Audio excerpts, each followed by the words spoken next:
if you do let your students float along, progressing really slow, in a lot of ways, you're doing them a disservice. Because when you sell the service of teaching piano, your student should finish their lessons and know how to play the piano. And I know a lot of Well, yeah. people.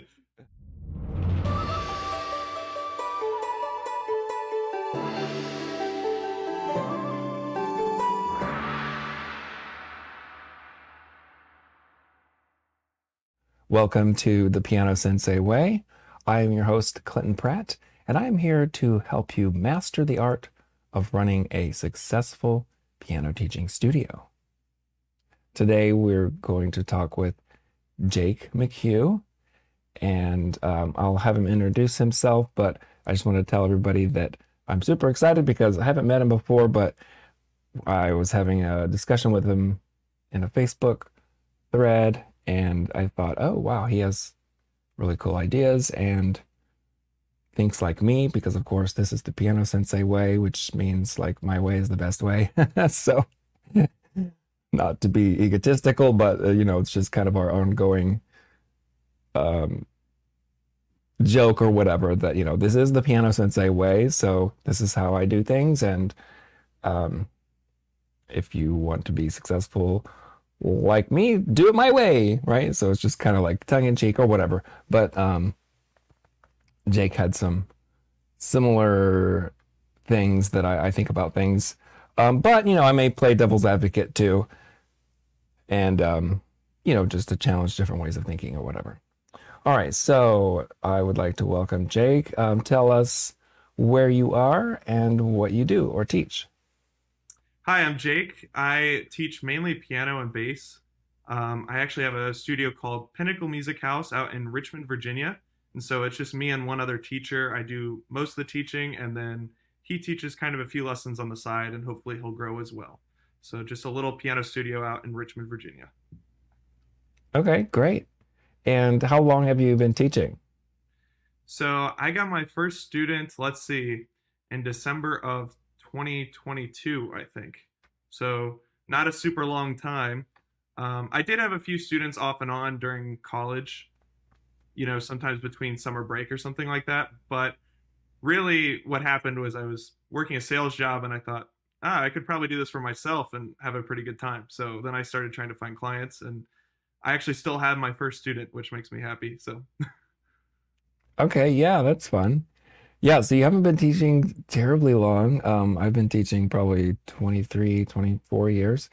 Um, and I know some teachers, even in this Facebook discussion or whatever, we won't mention any names, but some people, think it's I don't know, a downfall or something like, well, you've only been teaching 1 year, so what do you know, with your ideas or whatever.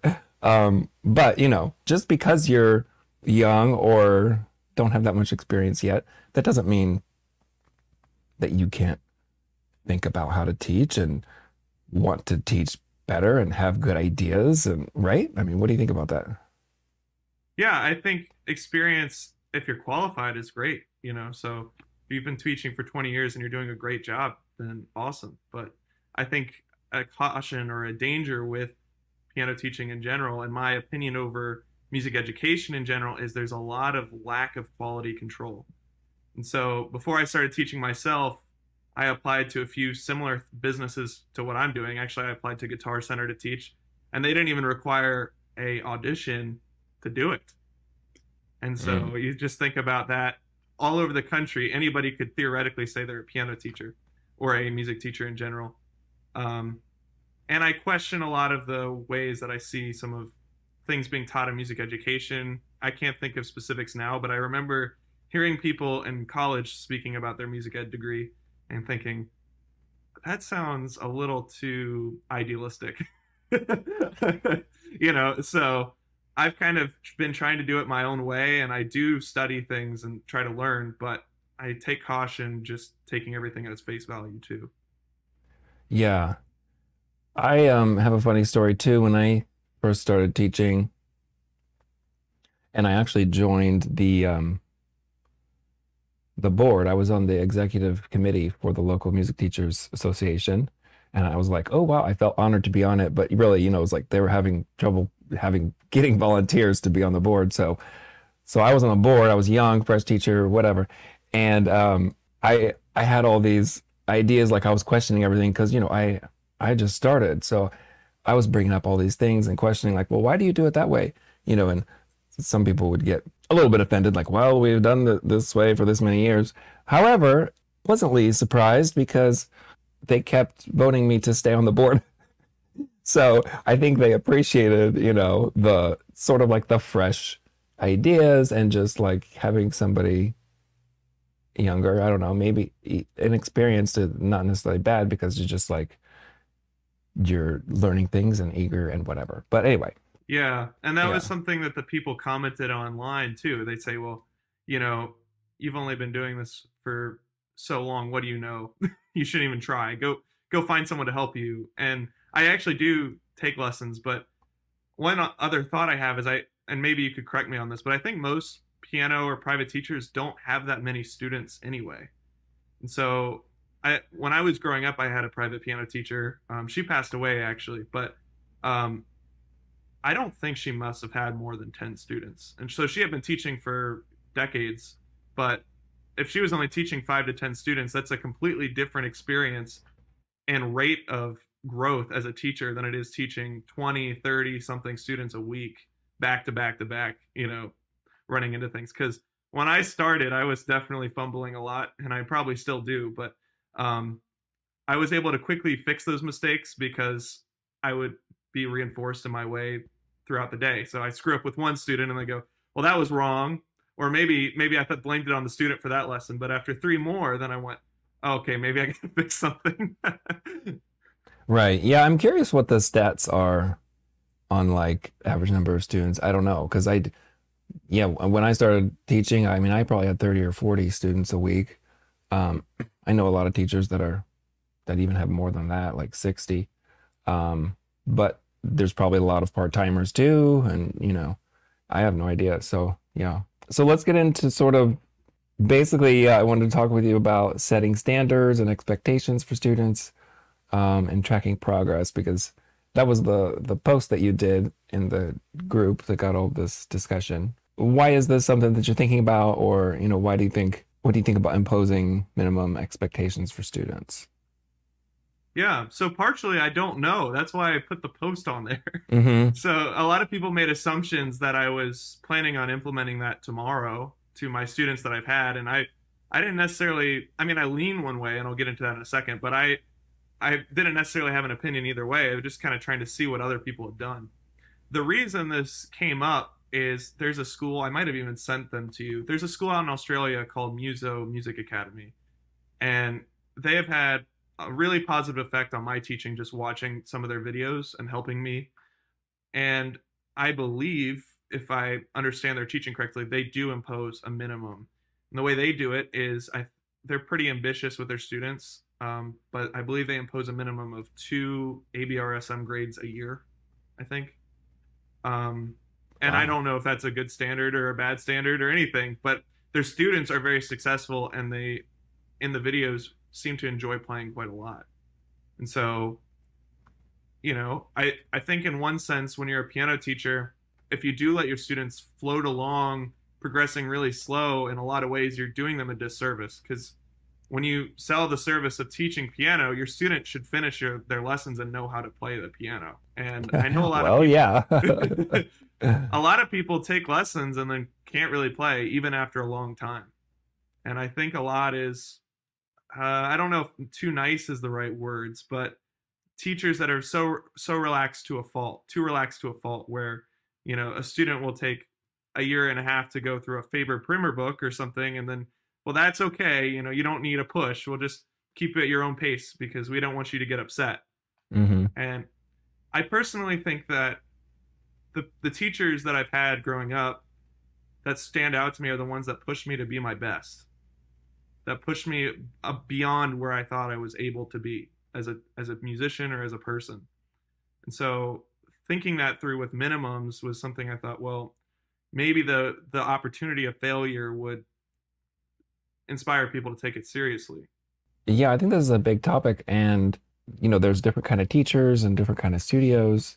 And so, even though I joke with like, oh, the piano sensei way and do it my way, whatever, there are different ways of doing it. So yeah, I think some teachers, maybe they think of themselves as more like, what do you call it? I don't know, like a recreational music or something. But yeah, what you're bringing up is, what kind of standard do we want or is the expectation? Because like he said, if you're taking piano lessons, you should be able to play the piano, right? So hopefully, like that's what the students want, that's what the parents want, right? So how, like, what kind of things could we measure, or how would we have these expectations? Like, play a certain number of pieces, or practice this much amount of time. What do you think? Yeah, I don't think measuring practice is effective because students, I'm sure you've experienced it, students will tell you they practiced. Sometimes parents will tell you their kids practice, and maybe they were right, but a lot of times you question their truthfulness about it. You're like, okay, you said you practice an hour every day, but you're worse than you were last week somehow. So Right. I don't last week you could play 5 songs and this week you could play 3, so I don't know how that's possible. All jokes aside though, I think having some sort of objective measuring system in place where students know where they are would be helpful, and that's what you and I got into conversation with privately about, and it sounds like there's some parallels in your piano sensei teaching and what I've been kind of putting together. And all what we were kind of talking about is basing it on, those standardized piano examinations that they have all over the world, that people have taken time to think about what level each what what skills are required for each piano level, and have put them on a syllabus. And when you take the exam, they have a little board of people that tell you whether or not you are capable of doing those things. And so I thought, okay, well, that's a standard across the world. Whereas a lot of times people say they're level one in Faber, but level one in Faber is completely different to John Thompson or Alfred or anything. So Hmm. having something more international, something more solid, I think would be good. Right. Yeah. And when I learned about the RCM program, Royal Conservatory of Music, based in Toronto, um, I was like, wow, I never had anything like this when I was taking lessons. And, a lot of the Canadians who were telling me about it, they said, oh, yeah, this is just normal. Like anybody who takes music lessons, it's just a given that like what level you are. They say grade, but like, oh, I play piano. Oh, really? What grade are you? Oh, I'm grade 4. Like they're grade 4 piano or they're grade 8. And it's just universal pretty much in Canada. Like if you take lessons, that's just that's the level you are. Just like, oh, I'm in school. Oh, really? What grade are you in? Oh, I'm in ninth grade. Right? Like Mm. it just seems normal. And I was always like, oh, wow, that's cool. I never had that when I was growing up taking lessons. I was just like, well, I don't know. I can play this piece and I can play Linus and Lucy and kind of a sonatina and I can improvise a little bit, like, but how do I compare to others? And like, is this where I should be if I'm gonna major in music and all this, right? Like, I didn't have that plan, but it would have just been nice to like have some kind of leveling system or standard. Yeah. Yeah, exactly. And even within a studio, I don't have a physical location at the moment, but if you do, and you're trying to get people to become friends, having that as knowledge, or even, if you were to give them wristbands or something where they could see what level they are, might not only motivate them, but also allow them to help each other, something like that. Yeah, same for me. And actually, well, bass. So my main instrument is double bass, or it was until about this year. So that's my double bass back there. Hmm. And the only reason I mainly teach piano now is because I could play piano well enough to get people started when I started. And I thought, well, it'll take a while before they're so good that they can't take lessons with me anymore. Um, and I honestly thought there's probably not that many people that want to learn double bass in Richmond, Virginia. So I said, well, everyone wants to learn piano. I'll push both. And of course, there's way more piano interest than double bass interest. So with that though, double bass, they do have levels too, actually. RCM has Mm-hmm. them, but I never did that either. I just had one teacher, and she was that teacher that started pushing me at first. And one of the things I like about the levels that's different from regular piano teachers is it allows the teacher to know when you're ready for certain real classical works. And Mm-hmm. for me, I had a hard time staying motivated going through easy songs when I took regular piano lessons. It seemed like there was an endless mountain of these. I can't even remember what method my teacher had me in, but whatever method I was in, it seemed like they would never end. It was just more method books. And when I started working with my bass teacher, she put me in like two method books. We finished them in 3 months, and then she started handing me real music. And it opened up my entire life to. I always kind of wanted to do music, but it gave me a path forward where I was like, oh, I'm actually doing real music now. It's not something that sounds childlike. And it really inspired me. And so I have a few students that are like that. They don't really like playing. I think the method books are helpful and I will still use them, but they want to do something more than that, you know? So that's been something helpful about them too.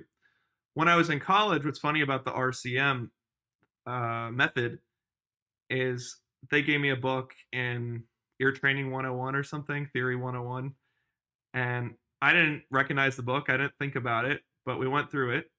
It was the year one ear training book. So I made it all the way into Shenandoah Conservatory, and then they hand me a year one theory book.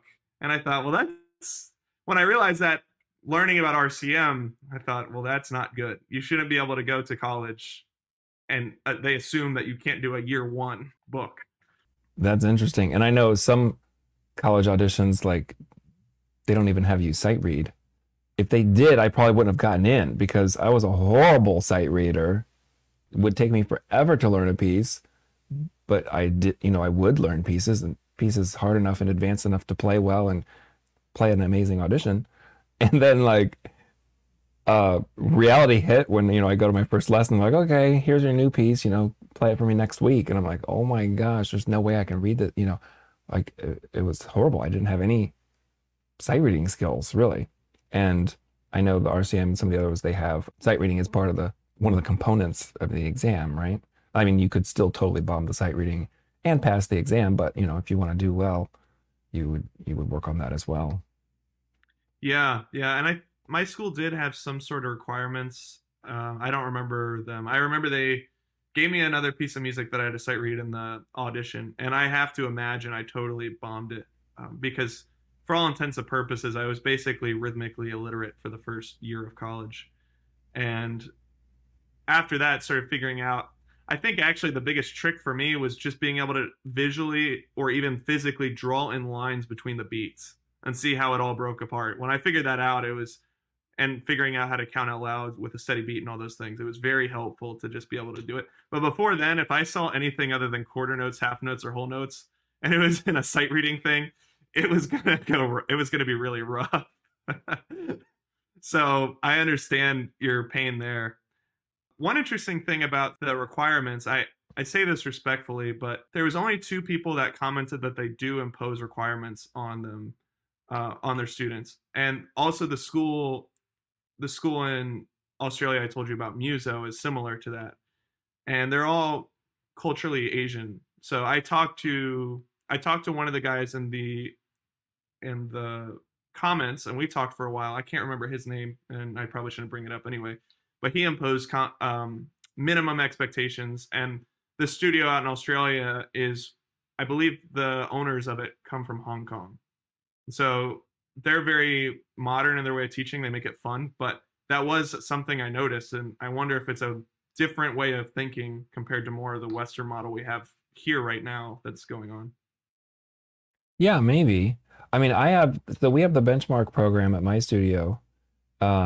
And like my studio is kind of Japanese themed. So, however, it's not actually required at this time that everybody who joins my studio participate in that. But most people do it because they see the other ones do it. And we have like the big board in the lobby that shows everybody's names. And so it's like, okay, well, either their name isn't up there or they're just like stuck in the white and like not moving across. And so like, how do I move across? Like, oh, well, you got to do this, you know? So kind of like indirectly motivate students to do it, but I don't actually make it a requirement. Like if you join our studio, you have to do the benchmark program. We get a lot of different kinds of students and adults. A lot of adults actually do it, but some just have a specific goal, you know, like I want to learn to play lead sheets and Christmas tunes so next year I can play for my family or something. So it's like, okay, well then why am I going to make you memorize 5 classical pieces? I mean, that's just not aligned with their goals, you know? Yeah, yeah, I have similar students, and I don't. Well, one, I don't even have my program that I'm working on imposed on anyone yet. But yeah, I have one student actually, and her only goal is to be able to play a instrumental version of Layla, the old classic rock song on the piano. That's all she wants to do, and I had to fight with her. I wouldn't say fight, but I had to uh, strategically convince her that she really needed to increase her technique abilities because the version she chose is pretty challenging for a beginner. And there would be no reason, and I actually think it would insult her in one sense to give her a program that looks kind of childish to an adult. Um, so we just Right. kind of let her do her song, and we're working through that Layla one measure at a time. Yeah. Well, and that's, you bring up a good point because that happens often with me too, or in my studio, where a student, especially an adult, has the specific goal, you know, like I want to play this piece. It's like Claire de Lune or you know, something. Um, but it actually, if that's their goal and you know that they need some more technique and they need blah, blah, blah, it's a good way to like not impose, but you know, like have them practice and work on skills so that it will lead to their goal, but it will also help them with other things, right? Like if they need to work on their technique. So in other words, oh, you want to play Layla? Well, you're going to be able to have to do this. So we need to work on your rhythm, and this would help you with your rhythm. Let me give you a little etude or an exercise, right?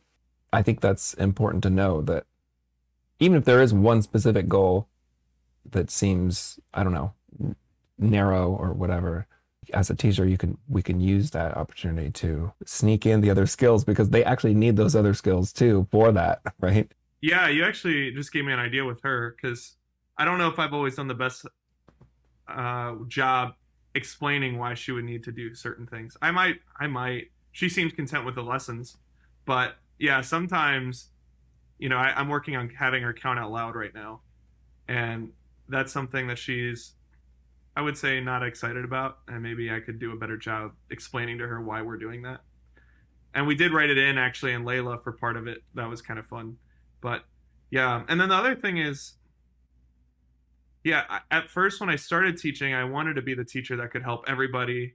But lately I've been wondering, well, maybe I need to build these curriculums out for one genre or one goal at a time and kind of stop taking students that have different goals until I have them. So all I mean by that is not that I don't want to help those students, but maybe start with a classical curriculum because it's pretty standard, and then build out a jazz curriculum, and then pop, songwriting, all of them. But they actually have steps and they're methodical, and they're not just me scrapping things together because the student wanted to learn something that I haven't really figured out myself yet, and, you know, that kind of thing.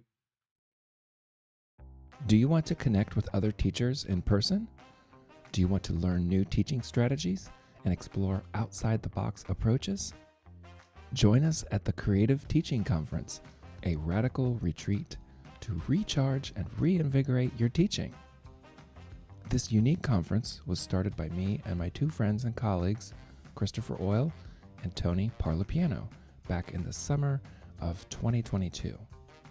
All 3 of us had so many ideas we wanted to share, but instead of trying to get selected for an MTNA or NCKP conference, we created our own event. We each present a few workshops, but we also have guest presenters as well. Topics include improvisation, composition, student-led learning. You'll experience inspiring workshops on creative teaching strategies and creative performance ideas. Learn about different ways to structure lessons, such as online groups, memberships, and subscription models. We eat meals together and plan social time so you can connect with teachers from all over the country, forming new musical friendships that will last a lifetime. Mark your calendars for July 7 to 9, 2024 in Cincinnati, Ohio. Check out creativeteachingconference.com for more info. Another point or question is fun versus progress. So I know like in the Facebook discussion, some of the teachers were saying, oh, well, my students just want to have fun, so I'm not going to have expectations or requirements. And I think you said like, well, people have fun and enjoy things that they're good at, right? So like I know for me, like I hated baseball when I was a kid. If we had to play it for gym or like the neighbor kids were going to play, I'm like, no, it was awful. But when I think back, it's because I was really bad at it. Right? It's like, why would I? That is not fun. It's not fun at all. So talk about that for a second, like fun versus, I don't know, working hard or progress. Similar to the education majors, in different ways I can get idealistic about things. So when I started teaching, I don't have a big family. I don't have a lot of siblings or anything like that. So when I started, I had a very idealistic idea of what a 5-year-old was able to do. And it didn't help because my first student, still to this day, is by far one of my hardest working students. So she just turned 7 like a week ago. I started her when she was 5, and she's practiced at times for 2 hours a day, which is unheard of basically for any of my other students. And she's progressing so quickly, it's amazing. So I started with that preconceived idea about how they should progress, and then had a student that's kind of an out of the ordinary student that affirmed that. And so I can kind of lean towards that direction if I'm not careful, where I'm like, well, maybe you shouldn't have fun. You should just suffer while you're doing this. And I've had to fix that over time, because when I started, I didn't really play any games or anything. And now my lessons are everything's silly. I push them pretty hard, but I try to make everything kind of into a game or something. So I'll bring stuffed animals to the lessons. I bring a drum to the lessons. I actually have a bell. Actually, I have one of them right here. That'll hit when they hit the answer correctly. It's just a regular hotel bell. Mm-hmm. And I literally, in my free time, just think, what would have made my day when I was 5? And the things that would have made my day when I was 5 were never really that big. It was like getting to hit this bell when I go to the store. That would have made my day, or whatever. And so I just find, with the stuffed animals I bring, I'll change them out without telling the students, and then I'll pretend that I didn't do it. So all these things to say that I focus a lot on trying to make it fun, but I don't make it fun at expense of the education. So all these things that I also add to the lessons have purposes in what I'm doing. So why do I have the bell? Well, when they get the answer correct, I want positive reinforcement. So I have that. And I just got a red buzzer that makes a wrong sound for the same purpose. So when they get it wrong, that happens. Yeah, so that's some of the things I do. Or with the stuffed animals, I use them as lives, so if you make a mistake, I'm just going to throw it and you're going to lose a life. And if you lose all 3, then you're going to start over.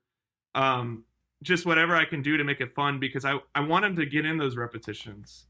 So another thing that we do, because a lot of these things that you have to do, the hard part doesn't have to be suffering. And as an adult, I don't know about you, Clinton, but I really actually enjoy practicing. I think part of it is when you have a good expectation of what practice is, it helps. So when you're an adult, you know that you're going to fumble on it 35 times before you can play it correctly, and then you're still going to screw up. But when you know that going into it, it's kind of relaxing to practice. If you think you're going to play it correctly from the start, it's frustrating. And so one of the ways I get them to do repetitions is I'll start them slower. And I realize if you have them just do it over and over again slow, they'll hate you. But sometimes you kind of have to do that. And so there's a balance. I mean, I guess you wouldn't have to, but you have to do something like that to demonstrate how to practice something or how to progress through something. You have to get them to do it. So I figured out if you just make it faster every time and you make it into a game and you hit the bell, it's like all of a sudden the most addicting video game they've ever played in their life. And I should clarify, most of my students are between like 5 and 10. So I'm not teaching a lot of older people. But those kinds of things. So all that's about what I do to make my lessons fun. You were talking about making the lessons fun just generically. I wonder how much fun most kids actually have in their piano lessons. Because, like I said, going back to the method book thing, if you give them a method book and you just go through it page by page, which I do partially, so I'm not trying to tear that down completely, but if you just no creativity, just going through the method book and you're not doing anything other than reading the book to them, that's not going to be fun, even if you don't have expectations. For me, I don't know if fun is always the outcome, and I think it is okay to have moments while you're learning something that are not fun. And so I say that cautiously. I don't mean that you should be cruel to your students or make them upset, but you know, when you're having to learn something, it can be frustrating sometimes, and I think it's probably positive that kids understand that and mature through that. We can't sugarcoat everything, because if they don't learn that here, they might have to learn that at their job later or in school. So to me, I'm okay with that discomfort from time to time, you know? Yeah, and the whole thing with fun, like some people might think fun just means, I don't know, not working at it or something. But I mean, think about games. Like we think, oh, you know, let's play a game. A game is fun. And you're, oh, you just play games, you don't learn piano, you know. But if you really think about what a game is, and like a good game is that it's challenging, like it's the right amount of challenge, right? If it's too easy, like here, we're going to play this card game. As soon as you flip up a card, you win. Like, who wants to play that game? That's too easy, even though you win. Yeah. Right?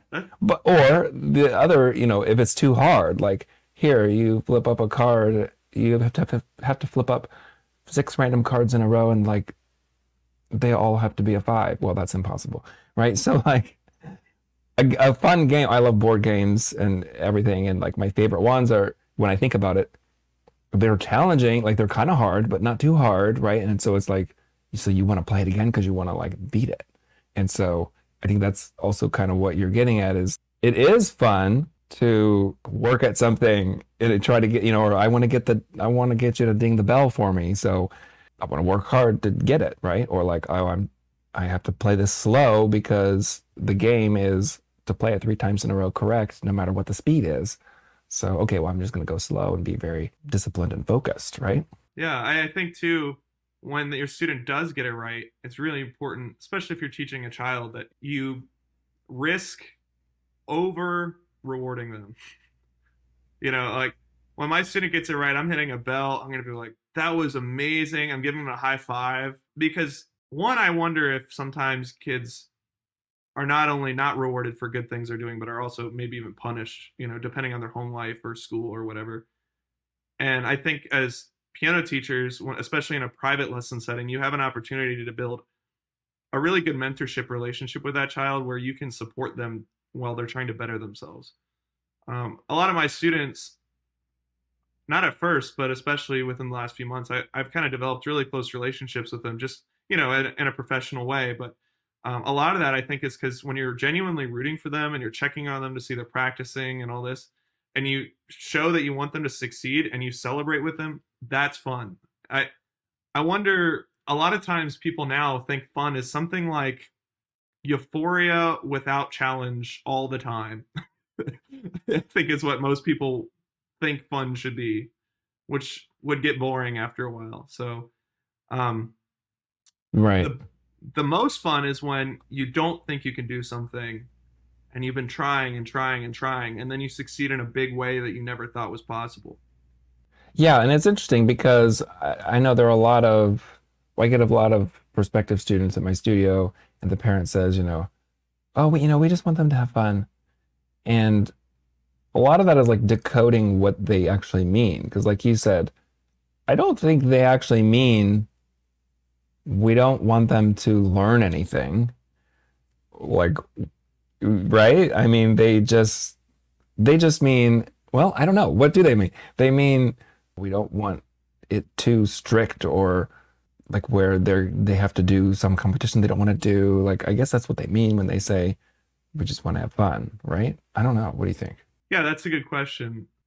I found the students I've had, and maybe I need to change some of my marketing because I do talk about having fun in my lessons on my website and things. But Mm-hmm. um, the students I've had that were too worried about fun usually didn't do too well. And it's usually from the parent, right? Like the kid isn't really know whether or not it's going to be fun, so they're not worried if it's going to be. And yeah, there is something like, what do you mean exactly by that? Because if you just mean that they can goof off for half an hour and bang on the keys, well, that's different than them actually learning. And my Right. point in that thread was there are places to do that already, and maybe there should be a different place. Maybe there should be a place where if you don't want that your kid to do that, you know, you can come here. I guess for me too, I don't depend my decisions. I don't base my decisions on the opinions of kids all the time. So sometimes I do, if they start crying in a lesson, I'm going to think really hard about that, about what on earth just happened that made this happen. But I do think we sometimes overweigh kids' opinions about things because kids are kids and they can be really smart and they can figure things out, but they're also 5. And that's okay. But my viewpoint on that is, my parents were very casual and kind of liberal with what extracurricular activities I could do. If I wanted to do soccer, which I did do, I could suck and do soccer, and that was great. If I wanted to do swimming, I could do that. If I wanted to do football, actually, they wouldn't let me play football. That was the only thing I wasn't allowed to do, but I could do anything else. So with that, I don't know if I agree with that because, and maybe you can agree with this or disagree, but when I play shows, the most common thing adults will say is, I used to play when I was 5 and I quit, and it's the biggest regret I ever made. Pretty much every time I've played a show, I hear something like that afterwards. And so part of being an adult, a mature adult, is knowing what's best for them long term. And I think that goes to, if you think it would be valuable for your kid to learn an instrument, there is an aspect of making them. And when you do that, it's your job to make it not torture, but you can sign them up for things and require them because we do that already.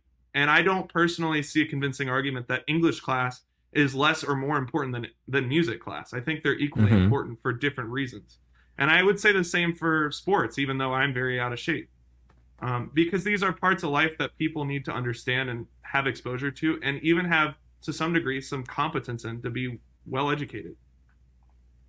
Yeah. So I've had this experience where we have like studio events where they can sign up to do like a adjudicated event or a festival or play in a recital, all this stuff. And sometimes a parent will respond to me, "Oh no, they don't want to do it. We're not going to do it." And this is like for like a 6-year-old.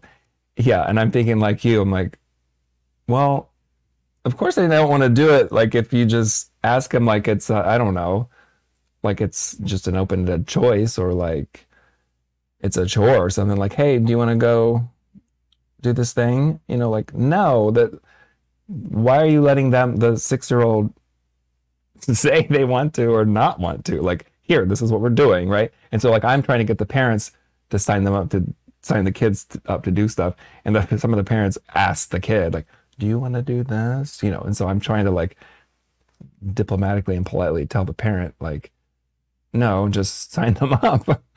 Yeah. Well, and what's worse is, are they saying that, or are they phrasing it a way that they're not excited about it? Do you want to do this really hard piano competition? This kid's like, no, I want to watch TV.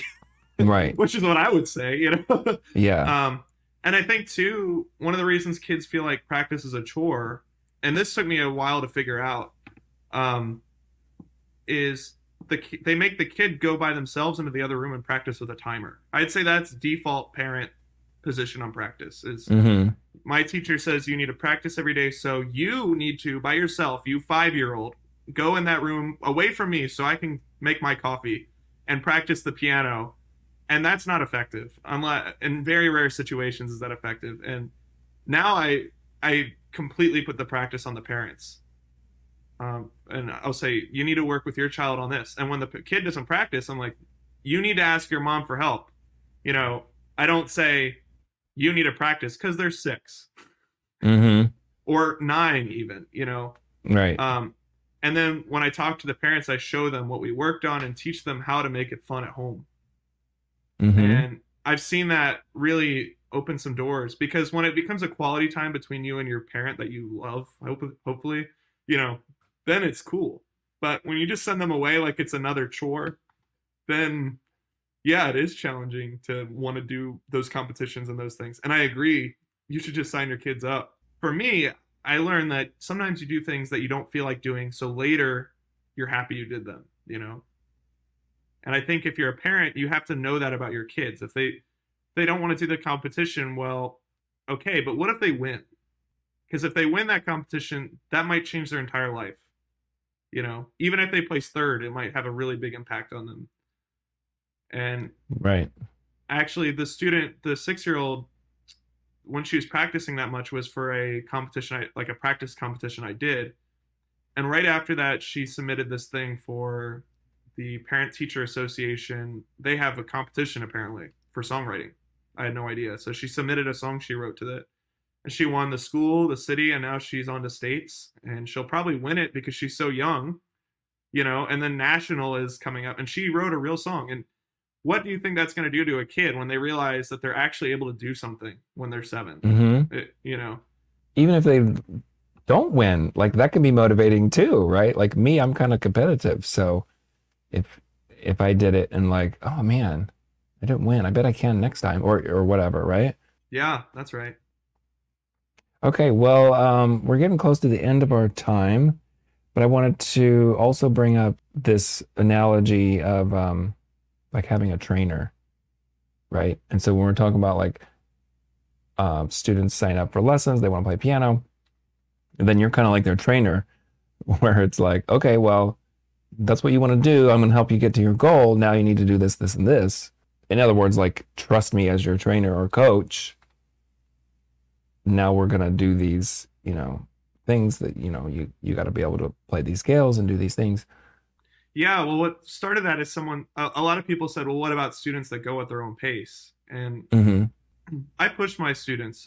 I try to get them to do more than they think is possible. And I try to keep the lessons fast paced. And I have actually realized if a student stays in the same place too long, they get really discouraged. So yeah, even though it's more stressful, you know, one thing I tell my students, I'll say, if you're not doing, because most of my students are beginners, except for a few intermediate or more advanced students, but most of them are kind of beginners. And I say, if you're not doing at least like 1 song or 2 songs a week, depending on what book they're in, that's bad. That means you're not doing well. And I just give them I said, except for rare situations where you're struggling, on average, this is the pace you should be going.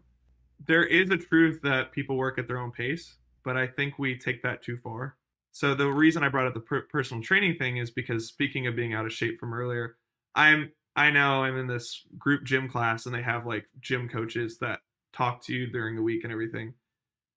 And before I started, I asked him, I said, is any of the stuff true about weight loss or working out, that it's kind of based on genetics or, you know, based on these other factors? And he was like, almost never. No, it doesn't apply to you. Don't worry about it.